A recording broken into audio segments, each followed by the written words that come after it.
So hey again, I finally gotten around to make a video about homemade liquid nitrogen, and since it's already getting cold outside, I thought it was a good time.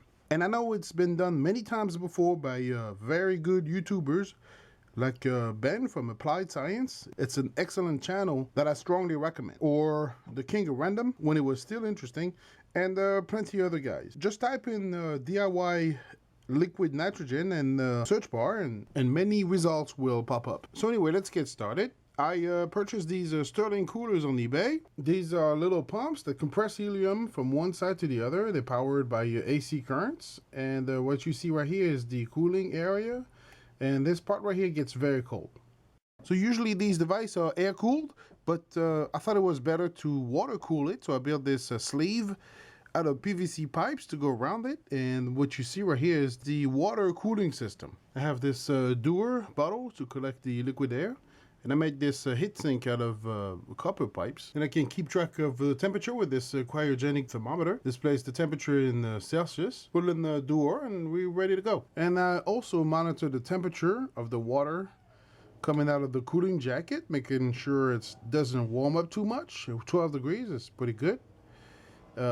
We are about 7 degrees, 8 degrees, and running at 6 volts on AC currents, and it's 11:19 in the morning. So it only takes a few minutes to get below zero, 20 minutes, and we had the coldest temperature that most commercial freezer will get to. At this point, I decided to increase the voltage just a little, and just in an hour, we are crossing under -100, and then we get to liquid oxygen temperature at about 2 hours.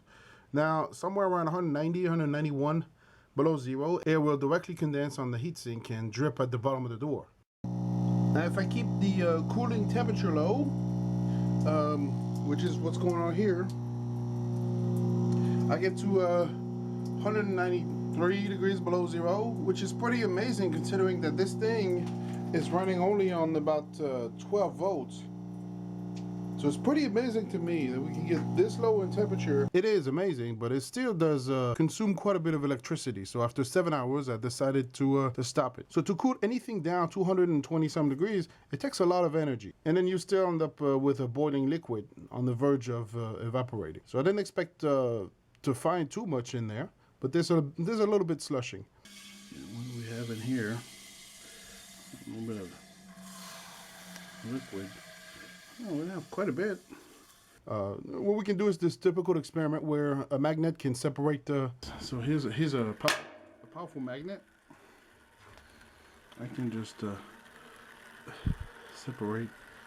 So because oxygen is slightly paramagnetic, like iron and cobalt and nickel, it can literally be pulled out of its container with a strong magnet. The liquid looked a little murky at first because it probably still contained a bit of water and carbon dioxide.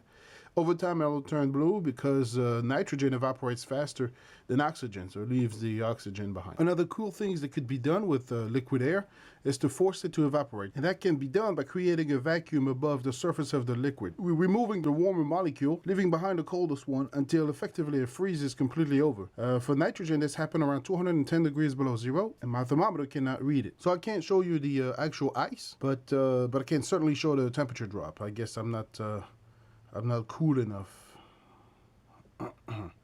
Anyway, thank you for watching this long overdue presentation on liquid nitrogen at home. I am working on other science stuff. I hope you stay tuned, subscribe, comment, I will see you in the next one. Thanks for watching again.